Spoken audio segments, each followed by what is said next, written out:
जिन बच्चों का BSc second semester zoology exam paper आने वाला है उनके लिए ये लेक्चर वेरी वेरी इंपॉर्टेंट होने वाला है। बायोकेमिस्ट्री एंड फिजियोलॉजी का क्वेश्चन पेपर देख लेते हैं और ये क्वेश्चन पेपर है MJPRU यानी महात्मा ज्योतिबा फुले रोहिलखंड यूनिवर्सिटी बरेली 2024 का। जिन बच्चों को इस साल एग्ज़ाम पेपर देना है इस क्वेश्चन पेपर को देख लो, सारे MCQ याद कर लो, क्योंकि ऐसे बहुत से क्वेश्चंस होंगे जो इस क्वेश्चन पेपर से आपके एग्ज़ाम पेपर में फंसेंगे। चलिए देख लेते हैं इस क्वेश्चन पेपर में कौन कौन से और कैसे कैसे क्वेश्चन पूछे गए हैं। तो सीधे क्वेश्चन फर्स्ट की तरफ बढ़ते हैं। 100 क्वेश्चन टोटल है, 75 क्वेश्चन आपको करने हैं। क्वेश्चन फर्स्ट है, कार्बोहाइड्रेट का सामान्य सूत्र है। Very very important question. जिन बच्चों को हिंदी में पढ़ना है वो हिंदी में पढ़ो और जिनको इंग्लिश में पढ़ना है वो इंग्लिश में पढ़ लो। चलिए तो इसका राइट ऑप्शन ए पे टिक लगा दो। CH2O का होल एन, CH2O का होल एन और कार्बोहाइड्रेट के कई क्वेश्चन आपके एग्जाम पेपर में पूछे जाने वाले हैं। अच्छा, कार्बोहाइड्रेट कार्बन हाइड्रोजन और ऑक्सीजन से मिलकर बनते हैं, ऊर्जा उत्पादक होते हैं। हाइड्रोजन और ऑक्सीजन का रेशियो 2:1 होता है। देखो बहुत सारी चीज़ें कार्बोहाइड्रेट के बारे में आपको जाननी पड़ेंगी, समझनी पड़ेंगी, क्योंकि कोई भी क्वेश्चन कार्बोहाइड्रेट का आपके एग्जाम पेपर में आ सकता है। चलिए नेक्स्ट क्वेश्चन देखते हैं। ग्लाइकोजन संचित होता है, यानी कि ग्लाइकोजन इज स्टोर्ड इन मांसपेशियों में, यकृत में, अग्नाशय में या यकृत व मांसपेशियों में। डी पे आप टिक लगा दो, यानी कि यकृत व मांसपेशियों में संचित होता है। चलिए नेक्स्ट क्वेश्चन देखते हैं फटाफट, तेजी से। पूरे 100 क्वेश्चन है। माल्टोज होता है डाइसेक्राइड ऑलवेज। देखो माल्टोज हो गया, सुक्रोज हो गया, लैक्टोज हो गया, ये सब के सब डाइसेक्राइड होते हैं, लेकिन इनके जो मोनोमर होते हैं ना वो अलग अलग होते हैं। जैसे अगर आप सुक्रोज की बात करोगे तो सुक्रोज के जो मोनोमर होते हैं वो ग्लूकोज फ्रक्टोज होते हैं, यानी कि सुक्रोज ग्लूकोज और फ्रक्टोज से मिलकर बनता है। और जो तुम्हारा लैक्टोज होता है वो ग्लूकोज और ग्लैक्टोज से मिलकर बनता है। और जो तुम्हारा माल्टोज होता है, जो ये माल्टोज होता है ना, माल्टोज, वो ग्लूकोज के 2 अणुओं से मिलकर बनता है। तो ये सब डिटेल आपको पता होनी चाहिए। चलिए नेक्स्ट क्वेश्चन देखते हैं। ग्लाइकोजन का ग्लूकोज में परिवर्तन कहलाता है ग्लाइकोजिनो क्या कहलाता है?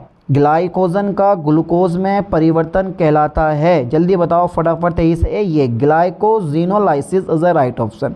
अबे हिंदी में लिख देते मेरे भैया। चलिए निम्न में कौन सा मोनो अनसैचुरेटेड फैटी एसिड है? मोनो अनसैचुरेटेड फैटी एसिड है। अरे यार ये वाला है, इसमें कोई सोचने वाली बात है? हैं कौन से पे टिक लगाओगे आज? 5 में का सी लगा दो, ओलिक अम्ल। अरे यही लगाया है ओलिक अम्ल। हाँ यार ओलिक अम्ल लगाया। अरे यार एक बात हमारी समझ में नहीं आई है, हाँ आ गई है, कोई दिक्कत नहीं है। चौथा भी हो गया हमारा, 5वां भी हो गया हमारा। चलिए 6ठा नंबर देखते हैं। 5 में का सी लगा दिया, ओलिक एसिड। हाँ अच्छा, क्वेश्चन नंबर 6 है हमारा। निम्न में किस वसा का अच्छा कोलेस्ट्रॉल माना जाता है? निम्न में किस वसा को होना चाहिए था अच्छा कोलेस्ट्रॉल माना जाता है? Which of the following lipids is known as good cholesterol? तो ट्राइग्लिसराइड, HDL, LDL, इनमें से कोई नहीं। यहाँ बी पे आप टिक लगा दो, HDL। फटाफट तेजी से आज कवर कर लेते हैं पूरे का पूरा पेपर 2024 का। एंजाइम है, अरे यार एंजाइम हमेशा प्रोटीन होते हैं, ज़्यादा मत सोचा करो। लगा दो टिक। ग्लाइकोलाइसिस का अंतिम उत्पाद है पाइरुविक एसिड। का नाम आपने सुना है सर? बहुत बार सुना है, बहुत बार पढ़ा, और आपने ये लेक्चर पहले भी डाल रखा। हाँ 2024 का पेपर मैंने पहले भी डाल रखा, वो वाली वीडियो देख लेना, सेम है, कोई दिक्कत नहीं है। चलिए क्वेश्चन नंबर 9 देखते हैं। निम्न में कौन सा रोग प्रोटीन की अल्पता से होता है? हाँ प्रोटीन की कमी से एक रोग होता है जिसका नाम है क्लासी ऑर्कर। ये बच्चों में ज़्यादा फैलता है, और तुम तो अरे यार तुम भी बच्चे ही हो अभी, कौन सा तुम हमसे बड़े हो गए। चलिए क्वेश्चन नंबर 10 है। लाइसिन है। लाइसिन क्या होता है? प्रोटीन, आवश्यक एमिनो अम्ल, अनावश्यक एमिनो अम्ल, या इनमें से कोई नहीं। तो लाइसिन क्या है जल्दी बताओ फटाफट। ये साहब बी पे टिक लगा दो, आवश्यक एमिनो अम्ल होता है लाइसिन जो होता है। चलिए 11 देखते हैं। माइकेलिस मेंटेन स्थिरांक का प्रतिनिधित्व करता है Km द्वारा। बाकी कुछ मत सोचो, नेक्स्ट क्वेश्चन देख लेते हैं फटाफट तेजी से। एंजाइम शब्द किसने परिचय करवाया? एंजाइम शब्द का कुहेने ने परिचय करवाया। कहाँ इसमें? यह है डी, कुहेने पे टिक लगा दो। अवायवीय श्वसन एक प्रकार का इनकम्प्लीट ऑक्सीडेशन होता है। क्या इसी पे मैं टिक लगा दूं? आप कहोगे लगा दूंगा, भाई देखो आपसे बढ़कर कोई चीज़ नहीं है। इनकम्प्लीट यानी कि अपूर्ण ऑक्सीकरण। कोशिका की ऊर्जा मुद्रा है ATP। कहाँ है? ढूंढ लो। अरे यार ढूंढ लो ना, ये रहा एडेनोसिन ट्राइफॉस्फेट, सबको पता है। एपो एंजाइम क्या है? एंजाइम का कोफैक्टर या एंजाइम का प्रोटीन वाला भाग, तो एपो एंजाइम क्या है, ए पे टिक लगाओ, एंजाइम का प्रोटीन भाग इज द राइट ऑप्शन। बहुत छोटे क्वेश्चन है, बहुत सिंपल क्वेश्चन है, क्वेश्चन 16 है, एंजाइम का प्रोटीन रहित भाग होता है कोफैक्टर, 16 का सी पे आप टिक लगा दो। बहुत दमदार क्वेश्चन, अच्छे लग नहीं रहे हैं आपको, फटाफट सही से देख लेते हैं, टाइम आपके पास भी नहीं है। रेनेट एंजाइम का प्रयोग किया जाता है चीज़ बनाने में, क्या यही इसका राइट ऑप्शन है? हाँ आप बोलोगे यही, चीज़ बनाने में रेनेट एंजाइम का यूज़ होता है। अब आप बोलोगे गन्ने का सिरका बनाने में कौन सा एंजाइम यूज़ होता है भाई? तो बहुत दही, दूध से दही बनाने में कौन सा एंजाइम यूज़ होता है? अरे बड़े बड़े तकड़े एंजाइम यूज़ होते हैं, इतने बड़े बड़े हाथी से भी बड़े बड़े एंजाइम यूज़ होते हैं। बात सही है? नहीं यार, ये तो बड़े सूक्ष्म होते हैं जिनको आप अपनी नग्न आँखों से भी नहीं देख सकते, इनको देखने के लिए माइक्रोस्कोप की आवश्यकता होती है। चलिए, लैक्टिक डिहाइड्रोजिनेज की सहायता से लैक्टिक अम्ल का निर्माण करता है, हाँ करता है। बी पे आप टिक लगा दो, पाइरुविकम, पाइरुविक एसिड के 2 क्वेश्चन आ गए। ताला और चाबी मॉडल किसने दिया? अबे यार, जिस तरह से चाबी ताले में फिट हो जाती है, इसी तरह से सबस्ट्रेट पर एंजाइम फिट हो जाते हैं। पढ़ा है आपने? उसके बाद प्रोडक्ट बनता है और एंजाइम जो चाबी होती है वो अलग हो जाती है, ताला भी टूट जाता है। अबे यार, ये सब कुछ आपने पढ़ रखा है, तो ये फिशन ने दिया था, डी पे आप टिक लगा दो। अच्छा, विटामिन नामक शब्द का परिचय किसने करवाया? अरे भैया, फंग ने करवाया 1912 में। नेक्स्ट क्वेश्चन देखते हैं 21, निम्न में से किसे जैविक उत्प्रेरक के रूप में जाना जाता है? जैविक उत्प्रेरक के रूप में जाना जाता है। अरे ये जो एंजाइम है, यही तो जैव रासायनिक उत्प्रेरक होते हैं। प्रोटीन निर्मित होती है एमिनो एसिड द्वारा, क्योंकि एमिनो एसिड जो होती हैं वो प्रोटीन का एक लग होता है। 100 से अधिक एमिनो एसिड जब आपस में मिल जाते हैं तो प्रोटीन का निर्माण करते हैं, और प्रोटीन का जो अणुभार होता है वो 10,000 होता है, ये भी आपको पता है। चलिए, मनुष्य में एंजाइमेटिक अभिक्रियाओं हेतु इष्टतम तापमान क्या है? मनुष्य की बात हो रही है यहाँ पे, मनुष्य तो हर जगह बाजी मारता है, 37 डिग्री सेल्सियस। अच्छा, 24, बाल, नाखून, सींग, पंख क्या क्या हैं? आए है, बाल, नाखून, सींग तथा पंखों में पाई जाने वाली प्रोटीन कौन सी होती है? आप बोलोगे सर क्रिएटिन प्रोटीन हो जाती है। हाँ, क्रिएटिन प्रोटीन के बने होते हैं सब ये। हाथी के खुर देखे हैं आपने? नहीं, घोड़े के खुर देखे होंगे। ये सब जो है प्रोटीन से मिलकर बने होते हैं। नाखून हो गए, हमारे बालों की जड़ें हो गई, बाल हो गए। किस एमिनो अम्ल द्वारा यूरिया का उत्पादन होता है? अरे यार, ये भी कोई क्वेश्चन है? आप बोलोगे सर आर्जिनिन, ना आवश्यक एमिनो अम्ल होता है ये, ना अनावश्यक एमिनो अम्ल होता है, ये बीज वाला होता है आर्जिनिन, और एक और है, उसका नाम बताओ जरा कौन सा है। चलिए 25 में आगे बढ़ाता हूँ। 26, कीटोन कायों का निर्माण करता है एसिटाइल कोएंजाइम, सी पे आप टिक लगा दो। नेक्स्ट क्वेश्चन देखते हैं 27, कीटोजेनेसिस यकृत कोशिकाओं के ... में घटित होता है। माइटोकॉन्ड्रिया यहाँ पर राइट ऑप्शन होना चाहिए, बट है सी पे आप टिक लगा दो, पावर हाउस ऑफ सेल्स। अच्छा, ट्राइग्लिसराइड है सरल लिपिड, ट्राइग्लिसराइड एक सरल लिपिड होना चाहिए मेरे ख्याल से। जल्दी बताओ बेटा, 28 का राइट ऑप्शन कौन सा? अरे आपने बिल्कुल सही बताया यार, आपको मिलते हैं 1 नंबर। सरल lipid is the right option, बिल्कुल सही ऑप्शन है।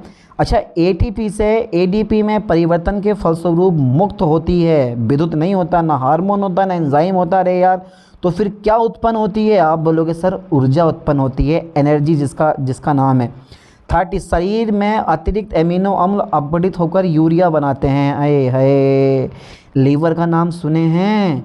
हाँ सर, लीवर का नाम बहुत बार सुने हैं, यही वो काम करता है। शरीर में अतिरिक्त एमिनो अम्ल अपघटित होकर यूरिया बनाते हैं यकृत में। अच्छा, बीटा ऑक्सीकरण के लिए आवश्यक सभी एंजाइम पाए जाते हैं। जब भी बीटा ऑक्सीडेशन होता है तो उसमें जो एंजाइम होता है ना, वो होता है ये वाला, आवश्यक सभी एंजाइम पाए जाते हैं, माइटोकॉन्ड्रिया में पाए जाते हैं। अच्छा, निम्न में से कौन सा एक स्टेरॉइड है? अरे यार, स्टेरॉइड भैया ये खतरनाक चीज़ होती है स्टेरॉइड। ये देख रहे हो कोलेस्ट्रॉल, ये क्या होता है? स्टेरॉइड होता है। अच्छा, 33, प्रोटीन संश्लेषण हेतु निम्न में कौन प्रारंभन कोडोन है? AUG या UAG? भाई कौन सा लग रहा है? 33 का राइट ऑप्शन सी पे आप टिक लगाओ, AUG, ये प्रारंभन कोडोन होता है। अच्छा, 34 देखते हैं, प्रोटीन संश्लेषण के स्थल हैं राइबोसोम, आप ए पे टिक लगाओ। और किसी क्वेश्चन में अगर आपको मिस्टेक लग रही है तो आप ठीक कर लेना, हो सकता है कोई क्वेश्चन गड़बड़ हो जाए, कुछ नहीं कह सकते। 34 प्रोटीन संश्लेषण के स्थल हैं, राइबोसोम हो गया। निम्न में किसे एस्कोर्बिक अम्ल कहा जाता है? आप बोलोगे विटामिन सी को सर एस्कोर्बिक एसिड कहा जाता है। 36 देखते हैं, की कमी के कारण पिलार्गा रोग होता है। की कमी के कारण पिलार्गा रोग होता है। अरे यार सबसे अलग जो होगी विटामिन डी, सी से नहीं होता। विटामिन डी, थायमीन, ये तो बहुत चीज़ें अलग रही इनकी कमी से। कहाँ ये जो तुम देख रहे हो ना निकोटिनामाइड, यही इस क्वेश्चन का बिल्कुल सही और सटीक आंसर है। अच्छा ये बताओ, अधिकांश पाचक एंजाइम हैं हाइड्रोलेज, ट्रांसफेरेज, ऑक्सीडोरिक्टेज या म्यूटेज। अधिकांश पाचक एंजाइम हैं, वो होता है ये वाला हाइड्रोलेज, यही इसका राइट ऑप्शन है। 38 देखते हैं, दूध के पाचन में कौन सा एंजाइम सहायक होता है? दूध के पाचन में कौन सा एंजाइम सहायक होता है? Lipase, pepsin, rennin. मिल गया मिल गया मिल गया मिल गया, यही राइट ऑप्शन है, रेनिन। ठीक है, अगर यार एक लेक्चर को तुम 3 से 4 बार देख लोगे ना, पीडीएफ फाइल थ्रू पढ़ लोगे ना, तो कोई क्वेश्चन ऐसा नहीं होगा जो बच जाए। सारे के सारे क्वेश्चन आपके एग्जाम पेपर में फंसने वाले हैं यार। 39 देखते हैं, निम्न में से किसकी पीएच अधिकतम होती है? निम्न में से किसकी पीएच अधिकतम होती है? बस एक ही है ऐसा, एक ही है ऐसा, अग्नाशयरस। इसकी पीएच कैसी होती है? अधिकतम होती है। 40 देखते हैं, कार्बोहाइड्रेट की आरक्यू वैल्यू कितनी होती है? ये क्वेश्चन हर साल एग्जाम पेपर में आता है, समझ गए? तो यहाँ पर मैं टिक लगा दे रहा हूँ 1.0, ए पे टिक लगा दो। कार्बोहाइड्रेट की आरक्यू वैल्यू जो होती है ना 1.0 होती है। 41 देख लेते हैं, निम्न में किसकी उपापचय दर अधिकतम होती है? निम्न में से किसकी चपापचय, अरे पता है क्या वर्ड है यार ये, चाय पाप चाय, अरे यार चलो, दर अधिकतम होती है? मछलियों की, सरीसृप की, ओवेचर की, पक्षी की। तो पक्षियों की होनी चाहिए, हाँ यही टी पे टिक लगा दो, बेझिझक। चलिए, रुधिर में परिवहन के दौरान अधिकांश कार्बन डाइऑक्साइड बाइकार्बोनेट से बंधी होती है। भाई मेरे ख्याल से तो ये बी नंबर होना चाहिए। अब आपके अकॉर्डिंग कौन सा लग रहा है? अरे बी पे टिक लगाओ यार, you are very very intelligent. तुम तो क्वेश्चन को देख के बता सकते हो, इतने इंटेलिजेंट हो। चलिए, तुक्के मानने वाले तो बड़े महान हो, मैं दे तुक्का ले तुक्का। वसा के अवशोषण में निम्न में से कौन महत्वपूर्ण भूमिका अदा करता है? वसा के अवशोषण में निम्न में से कौन महत्वपूर्ण भूमिका अदा करता है? तो कौन महत्वपूर्ण भूमिका अदा करता है? ए पे टिक लगाओ, पित्त जो होता है। अगला क्वेश्चन 44, शरीर क्रिया विज्ञान फिजियोलॉजी शब्द किसने परिचय कराया? अरे यार यूनिट आपकी बुक का नाम यही है, तो इससे तो क्वेश्चन आना तय है बिल्कुल। जल्दी बताओ बेटा, जीन फर्नेल ने, विलियम हार्वे ने, R.J. रॉबर्ट्स ने या माइकल ब्राउन ने? तो का लगा दें, ये जो तुम देख रहे हो ना जीन फर्नेल, यही इसका राइट ऑप्शन है। निम्न में धमनियों में क्या प्लाक विकसित करता है? निम्न में से धमनियों में क्या प्लाक विकसित करता है? अरे यार ये जो तुम देख रहे हो ना ये LDL, यही इसका राइट ऑप्शन है। अच्छा क्वेश्चन 46 देखते हैं, निम्न में से कौन सा अम्लीय एमिनो अम्ल है? तो ग्लूटामेट, यही क्या है? एक अम्लीय एमिनो एसिड होता है। 46 का ए पे टिक लगा दो। चलिए नेक्स्ट क्वेश्चन देखते हैं 47, फटाफट तेजी से। 47 है, निम्न में से कौन सा बेस DNA में अनुपस्थित होता है? यार यूरेसिल DNA में कभी नहीं होता, ये भाई साहब RNA में होता है। 48, क्रामादेशिक कोशिका मृत्यु के दौरान DNA हो जाता है, ये वाला विखंडित हो जाता, मत सोचो ज़्यादा, क्या हो जाता है? विखंडित। 49 पे ध्यान दो जरा, निम्न में से क्या एक प्रो एंजाइम नहीं है? रेनिन एक प्रो एंजाइम नहीं है, टिक लगा दें। अरे यार रेनिन के भी 2 क्वेश्चन आ गए, एक क्वेश्चन ऊपर है, एक क्वेश्चन यहाँ पर आ गया। वाह क्या बात है यार, ऐसे क्वेश्चन अगर आपके एग्जाम पेपर में फंस जाए ना, तुक्कों की ज़रूरत ही नहीं है, बिल्कुल सही राइट टिक मार के आओगे। चलिए 50 देखते हैं, विटामिन की कमी के कारण रतौंधी रोग होता है। तो विटामिन ए की वजह से रतौंधी रोग होता है, इसको कहते हैं रात्रि का अंधापन। 51 देखते हैं, ऑक्सिंटिक कोशिकाएं उपस्थित होती हैं। हाँ बड़ा दमदार क्वेश्चन है ये, ऐसे क्वेश्चन जब एग्जाम पेपर में फंसते हैं ना तो आप भी ऊपर नीचे देखते हैं। ए पे टिक लगा दो अमाशय में। चलिए नेक्स्ट क्वेश्चन देखते हैं 52, निम्न में से कौन सा आयु वृद्धि विरोधक एंजाइम है? एपजाइम, पर ऑक्सीडेज, केटालेज, राइबोजाइम। तो 52 का राइट ऑप्शन सी पे टिक लगाओ, केटालेज, यही इसका राइट ऑप्शन है। अच्छा आए है 53 आ गया, ले कौन सा रोग पूछा सुधरो ने इतने विटामिनों में से? बंध्यता विरोधक विटामिन है, आप बोलोगे विटामिन के जो है, नहीं है, विटामिन ई होता है। के तो यार हीमोफीलिया की कमी का होता है, अगर क्या बोलते हैं रक्त का थक्का ना जमना विटामिन के कारण होता है। इसका राइट ऑप्शन है नपुंसकता, मतलब बाध्यता विरोधक, ई पे टिक लगा दो आप, ठीक है। अच्छा नेक्स्ट क्वेश्चन है कैल्सीफेरोल है, आप बोलोगे विटामिन डी का रासायनिक नाम कैल्सीफेरोल होता है। देखो विटामिन के कितने ज़्यादा क्वेश्चन आपसे पूछे गए। कौन सा विटामिन गर्म करने पर नष्ट हो जाता है? विटामिन सी का नाम सुनो हो, हाँ बस यही विटामिन जो है नष्ट करने मतलब गर्म करने पर नष्ट हो जाता है। अच्छा 56 देखो, कोशिकीय श्वसन के दौरान विटामिन की तरह कार्य करती है, कोएंजाइम या कोफैक्टर, दोनों में से एक इसका राइट ऑप्शन है और बताना आपको है कौन सा होना चाहिए। आप बोलोगे sir B, coenzyme is a right option. तो ये जो होता है ना कोएंजाइम, वो कोशिकीय श्वसन के दौरान विटामिन की तरह क्या करता है, कार्य करता है। अच्छा फीरोमोन शब्द की खोज किसने की है? अरे पिछले लेक्चर में मैंने बताया था आपको फीरोमोन शब्द की खोज किसने की है, तो आप बोलोगे सर की तो है, पर किसने करी है? कार्लसन ने करी है।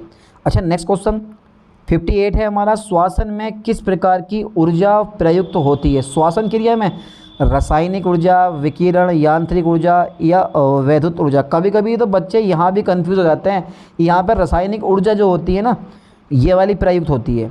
अच्छा प्लेटलेट्स की कमी से होने वाले रोग को कहते हैं। अगर यार प्लेटलेट्स की कमी हो गई, हमारे यहाँ तो बोल रहे हैं डेंगू, जैसे भैया प्लेटें गिरी कि भैया प्लेटलेट गिर गई और डेंगू रोग हो गया। अब यहाँ बताओ जल्दी फटाफट तेजी से 59 का राइट ऑप्शन कौन सा होगा? ज़्यादा सोचो मत, बी पे टिक लगा दो, थ्रोम्बोसाइटोपिनिया। ये बहुत इंपॉर्टेंट क्वेश्चन है।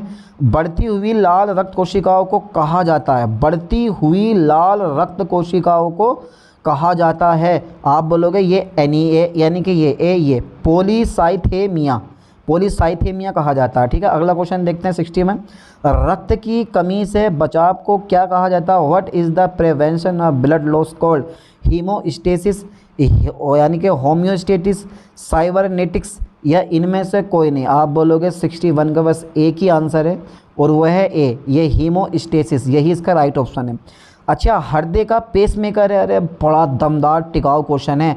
इसको बोलते हैं गति नियंत्रक, पेसमेकर को हृदय या गति निर्धारक भी बोला जाता है इसको।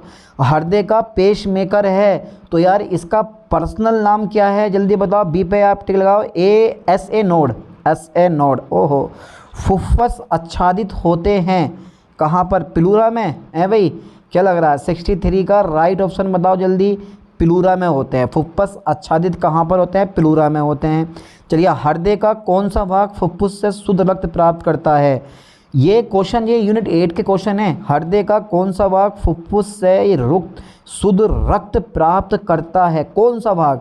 ये वाला वाया अलिंद, लेफ्ट ऑरिकल। चलिए 65 देखते हैं, निम्न में से कौन सी कोशिकाओं में श्वसन नहीं होता? अरे यार एक कोशिका ऐसी भी होती हैं जिनमें श्वसन नहीं होता है, ये वाली ये रेड ब्लड सेल्स जो होती है ना, इनमें श्वसन नहीं होता। रक्त का पीएच होता है 7.4 होता है, ज़्यादा मत सोचे करो, ठीक है। चलिए रक्त स्कंदन हेतु निम्न में से क्या सम्मिलित है? हिपेरिन, फाइब्रिन, गिलेटिनिन या प्रोथ्रोम्बिन। कितने शानदार नाम है, ऐसे नाम जो लेने भी ना आए आप बी पे टिक लगा दो, fibrin is the right option. Fibrin. Urea का परिवहन किया जाता है प्लाज्मा द्वारा, रक्त के द्वारा, लाल रक्त कोशिकाओं द्वारा या श्वेत रक्त कोशिकाओं द्वारा? अब यूरिया का परिवहन किया जाता है, ये सिंपल सा क्वेश्चन है, प्लाज्मा द्वारा किया जाता है, ठीक है। यूरिया निर्माण होता है, फिर से वही क्वेश्चन आ गया, वृक्क में या यकृत में? आप ऐसे क्वेश्चन में आपका दिमाग घूम सकता है। आप बोलोगे किडनी में है भाई, या ये नहीं, लीवर में होता है। यूरिया का निर्माण कहाँ पे होता है? लीवर में यानी कि यकृत में। अच्छा हेलने का लूप अव्यवस्थित होता है कोल्डेक्स में, मेड्यूला में, पेल्विस में, मूत्रवाहिनी में। Loop of Henle lies in the region of cortex में, मेड्यूला में। तो पूरा नाम इन्होंने दिया नहीं है भाई साहब, मेड्यूला का आगे भी एक नाम होता है जहाँ पर ये प्रेजेंट होता है। चलो आगे देखते हैं, बी पे आप टिक लगा दो, मेड्यूला इज राइट ऑप्शन। 71 देखो जरा, स्तनधारियों का वृक्क होता है आर्कीनेफ्रिक, प्रोनेफ्रिक, मीजोनेफ्रिक या मेटानेफ्रिक? तो स्तनधारियों का वृक्क होता है, स्तनधारियों का वृक्क होता है, ये होता है मेटानेफ्रिक होता है, ठीक है। अच्छा अत्यंत विषैला उत्सर्जक उत्पाद है, आप बोलोगे अमोनिया। 72 का राइट ऑप्शन, सी पे आप टिक लगा दो, ये मत छोड़ना, ये पेपर में आता है, अत्यंत विषैला उत्पाद है अमोनिया। 73 देखते हैं, स्तनधारियों के मस्तिष्क के किस भाग द्वारा हृदय गति को नियंत्रित किया जाता है? मेड्यूला ओब्लेंगेटा, या सब के सब पढ़ोगे आप? है भाई, ये डीपीटी लगा दूँ, डीपीटी लगा दो, मेड्यूला ओब्लोंगेटा यही इसका राइट ऑप्शन है। अच्छा, मस्तिष्क का सबसे बड़ा भाग सेरिब्रम होता है, ये किसको पता है? मस्तिष्क का सबसे बड़ा भाग सेरिब्रम होता है। बेटा जोलॉजी पढ़ रहे हो आप, अभी बीएससी थर्ड सेमेस्टर में पढ़ाऊँगा, ठीक है, डिजिटल बोर्ड पे इस बार लेके आना पक्का, समझ गए, और आप पढ़ना बढ़िया तरीके के साथ में। चलिए 75, जी जर्ग रिफ्लेक्स है एक, जी जर्ग रिफ्लेक्स है एक, जी जर्ग रिफ्लेक्स है एक, जी जर्ग रिफ्लेक्स है एक। बी पे आप टिक लगा दो, B number is the right option, phasic reflex, ये बहुत इंपॉर्टेंट है, फेजिक रिफ्लेक्स। अच्छा, सेरिब्रल हेमीस्फीयर की छत कैसी होती है? ये क्वेश्चन बहुत दिमाग घुमाएंगे आपके। सेरिब्रल हेमीस्फीयर की छत है कैसी छत है, ये आपको बताना कैसी छत है। तो यार ये जो है ना, ये पेलियम ऐसी छत होती है इसकी। अच्छा, नोज़ ब्रेन विशेषता है मछलियों की, तो नोज़ ब्रेन जो होती है ना, वो मछलियों की विशेषता होती है। क्या कोई और ऑप्शन आपको लग रहा है? नहीं, यही राइट ऑप्शन है, मछलियों की। अच्छा, नेक्स्ट क्वेश्चन, दाएं और बाएं दोनों सेरिब्रल हेमिस्फीयर्स जुड़े होते हैं कार्पस कोलोसम द्वारा, इस पे लगा दूं सी नंबर पे? अरे आप कहो तो लगा दूं, अरे सर लगा दो यार, कॉर्पस कैलोसम द्वारा। अच्छा, शारीरिक एवं मानसिक तनाव के दौरान कौन सा हार्मोन उत्पन्न होता है? रिलैक्सिन, अधिकांश बच्चे टिक लगाएंगे पर नहीं होता। थायरोक्सिन, कैल्सीटोनिन, एड्रीनेलिन, ये डी पे आप टिक लगा दो। 79 का एड्रीनेलिन, 79 का राइट ऑप्शन, फटाफट ढूंढ लो, डी पे आप टिक लगा दो। चलिए 80 देखते हैं, लीडिंग कोशिकाओं द्वारा कौन सा हार्मोन निर्मित होता है? अरे यार क्या दमदार, टिकाऊ, मजबूत, ज़बरदस्त क्वेश्चन है कि which hormone is produced by Leydig cells. तो लीडिंग कोशिकाओं द्वारा टेस्टोस्टेरोन स्त्रावित होता है मेरे ख्याल से। क्या आपको भी यही लग रहा है? हाँ सर यही लग कह रहा होता यही है। यूनिट 7 का क्वेश्चन, सबसे बड़ी अंतःस्त्रावी ग्रंथि है, आप बोलोगे थायराइड, बिना थायराइड पर टिक लगाए आगे मत बढ़ना। अरे यार, the largest endocrine gland is thyroid. कितनी शानदार है, कहीं मैं अंग्रेज तो ना बन गया यार। अपनी शक्ति तथा क्षमता बढ़ाने के लिए खिलाड़ी उपयोग करते हैं स्टेरॉइड, कहाँ पर है? इंसुलिन, ग्लूकोज या एनाबॉलिक स्टेरॉइड, इसका यूज़ करते हैं। बेचारे को करना नहीं चाहिए लेकिन फिर भी क्या करें यार, जीतने के लिए कुछ भी करेगा। आपातकालीन हार्मोन है, अरे यार एड्रीनेलिन, ये क्या है? आपातकालीन हार्मोन होता है। क्या मैं सही ऑप्शन बता रहा हूँ? हाँ सर बिल्कुल सही ऑप्शन बता रहे हो। पीनियल ग्रंथि स्त्रावित होती है सीरोटोनिन से, थायरोट्रोपिन से, या मेलाटोनिन से, या सोमेटोट्रोपिन से। भाई एक जैसे नाम दे रखे हैं, है भाई एक ही जैसे नाम दे रखे हैं। सी पे आप टिक लगा दो, मेलाटोनिन यही इसका राइट ऑप्शन है। अगला क्वेश्चन देखते हैं 85, अंधकार की स्थिति में कौन सा हार्मोन उत्पन्न होता है? ला भाई ये मेलाटोनिन अंधकार की स्थिति में उत्पन्न होना चाहिए, अरे होता ही है, melatonin is the right option. 86, मानव शरीर की सबसे लंबी कोशिका है, आप बोलोगे तंत्रिका तंतु, नर्व फाइबर। क्या इस पे मैं टिक लगा दूं? 86 का डी पे आप टिक लगा दो सर। चलिए नेक्स्ट क्वेश्चन देखते हैं, स्नायु संचरण है एक्सोन से डेंड्रोन, डेंड्रोन से एक्सोन, कोई भी दिशा में, इफेक्टर से एक्सोन, एक्सोन से डेंड्राइट, यही इसका राइट ऑप्शन है, ए पे टिक लगा दो। चलिए 88 देखते हैं, न्यूटन का औसत विश्राम क्षमता है -70 मिली वोल्ट है। 88 का ये राइट है?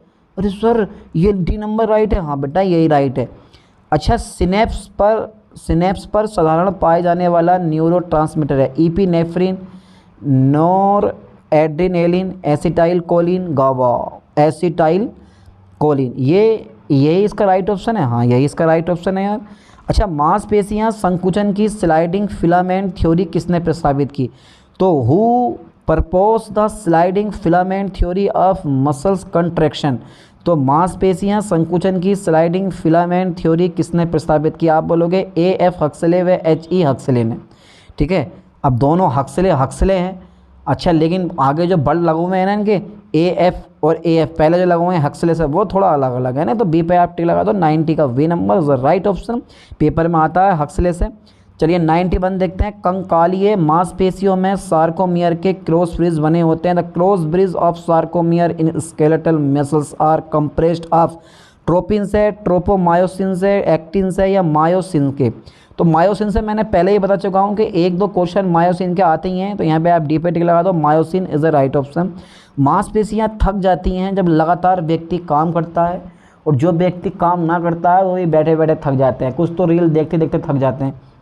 मांसपेशियां थकान के जवाब होने के कारण होती हैं। लैक्टिक एसिड 92 का ए पे टिक लगा दो सर, लगा दिया। चलो आगे बढ़ो। एक स्फुर पेशी की अवधि होती है 0.1 सेकेंड होती है, मत सोचो ज़्यादा। चलिए 94 देखते हैं। निम्न में कौन सा आयन मांसपेशियां संकुचन हेतु आवश्यक है? आप बोलोगे कैल्शियम। अरे यही तो है, बहुत इम्पोर्टेंट है सर। चलिए कंडारा जोड़ते हैं भैया, ये क्वेश्चन पिछले लेक्चर में मैंने करवा दिया आपको। कंडारा जोड़ते हैं अस्थियों को अस्थियों से, है भाई, अस्थियों को अस्थियों से, मांसपेशियों को मांसपेशियों से, मांसपेशियों को अस्थियों से। जो कंडारा होते हैं वो मांसपेशियों को अस्थियों से जोड़ते हैं। स्नायु बंधन अस्थियों को अस्थियों से जोड़ते हैं, ठीक है, स्नायु बंधन अस्थियों से अस्थियों को जोड़ते हैं। 97 है। निम्न में कौन सी प्रोटीन मांसपेशीय तंतुओं में नहीं पाई जाती? क्रेटीन प्रोटीन जो होती है वो कभी भी मांसपेशीय तंतुओं में नहीं पाई जाती, इसके बारे में सोचना ही मत। 98 मांसपेशीय कोशिकाएं के एकीकरण से बनती है मायोब्लास्ट। आगे मैं नहीं पढ़ूंगा, कोई ऑप्शन में नहीं पढ़ूंगा, मायोब्लास्ट पे आप टिक लगा दो। सार्कोमियर के बीच का भाग है दो जेड रेखाएं, 99 का ए नंबर पे टिक लगा दो। चलिए 100 क्वेश्चन आ गया हमारा। निम्न में कौन से मांसपेशी उतक ऐच्छिक प्रकृति के हैं? Which of the following muscle tissue are voluntary in nature? हृदय की मांसपेशी, चिकनी मांसपेशी, ऑटो रिदमिक मांसपेशी, इनमें से कोई नहीं। तो 100 का आप जो है ना आप चिकनी मांसपेशी, यही इसका राइट ऑप्शन है। और क्या आंसर टिक लगवाएंगे? चलिए पूरे 100 क्वेश्चन यानी कि 2024 का क्वेश्चन पेपर मैंने आपको सोल्व करवा दिया। अब ये मत कहना कि सर आपने कुछ नहीं पढ़ाया। बहुत सारे क्वेश्चन इस क्वेश्चन पेपर से आपके एग्जाम पेपर में फंसेंगे, इसलिए मत छोड़ना कोई भी क्वेश्चन, सारे के सारे इंपॉर्टेंट है। चलिए मिलते हैं नेक्स्ट लेक्चर में नेक्स्ट वीडियो के साथ। थैंक्स।